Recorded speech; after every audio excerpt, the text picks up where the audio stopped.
कल्पना करा की एका मुलीच्या हातात विवाह रेषाच नाही, तिच्या आयुष्यात लग्नाचा योगच नाही, असं एका साधूने सांगितलं. पण फक्त एका स्त्रीच्या कुंकवाच्या स्पर्शाने तिचं नशीब बदललं आणि त्या क्षणी एका माणसाचा मृत्यू झाला. मग काय घडलं पुढे? सोमवती अमावस्येच्या दिवशी 108 प्रदक्षिणा घातल्यावर चमत्कार कसा झाला? चला, आज आपण जाणून घेणार आहोत सोमवती अमावस्येचे अद्भुत आणि रहस्यमय व्रत कथा. आमच्या पीस विदिन चॅनलमध्ये आपले खूप खूप स्वागत. एका छोट्याशा गावात एक गरीब ब्राह्मण कुटुंब राहत होतं. पती पत्नी आणि त्यांची एक सुंदर गुणी मुलगी होती. पण एक मोठी चिंता होती. मुलगी वयात आली होती तरी तिचं लग्न काही जमत नव्हतं. एक दिवस घरी आलेल्या साधूला वडिलांनी विचारलं, माझ्या मुलीच्या नशिबात काय आहे? साधूने तिचा हात पाहिला आणि क्षणभर शांत राहिला आणि म्हणाला, हिच्या हातावर विवाह रेषाच नाहीये. घरात शांतता पसरली. वडिलांनी घाबरून विचारलं, यावर उपाय काय? साधू म्हणाला, शेजारच्या गावात सोनी नावाची एक धोबीण राहते. ती अत्यंत पतिव्रता, सुसंस्कृत आणि पतीशी एकनिष्ठ आहे. तुझ्या मुलीने तिची मनापासून सेवा करावी. जर त्या धोबिणीने तिच्या भांगातील कुंकू तुझ्या मुलीच्या भांगात भरलं तर तिचं नशीब बदलेल. हा उपाय ऐकून आई वडिलांनी आशेचा किरण पाहिला.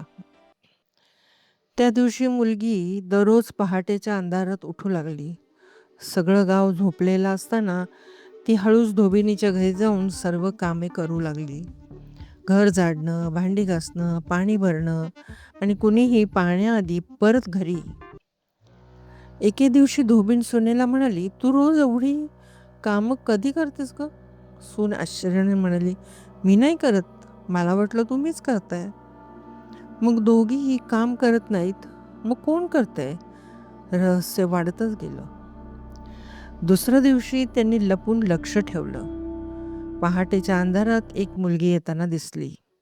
ती शांतपणे सर्व कामं करू लागली. काम पूर्ण करून परतताना सोनीने तिला अडवलं, तू कोण आणि माझ्या घरी का काम करतेस? मुलीने डोळ्यात अश्रू आणून सर्व कथा सांगितली.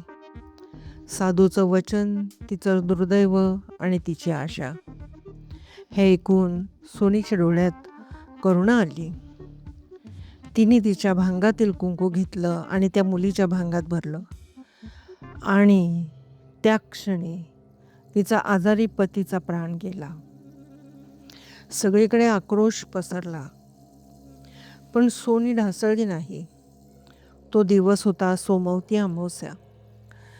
तिने निर्धार केला, पिंपळाच्या झाडाभोवती 108 प्रदक्षिणा घातल्या, मनापासून प्रार्थना केली, उपवास केला आणि चमत्कार घडला. तिच्या पतीला पुन्हा जीवदान मिळालं. असं मानलं जातं की सोमवती अमावस्येला पिंपळाच्या झाडाला 108 प्रदक्षिणे घातल्याने सौभाग्य वाढतं, पतीचं आयुष्य वाढतं आणि घरात सुख समृद्धी नांदते. ही कथा आपल्याला सांगते, सेवा, श्रद्धा आणि निष्ठा नशीबही बदलू शकतं. जर तुम्हाला अशा पौराणिक आणि रहस्यमय कथा आवडत असतील तर व्हिडिओला लाईक, कमेंटमध्ये लिहा ओम नमः शिवाय आणि चॅनलला सबस्क्राईब करायला विसरू नका. पुढच्या व्हिडिओमध्ये आपण जाणून घेऊया आणखी एक अद्भुत व्रत कथा. हर हर महादेव.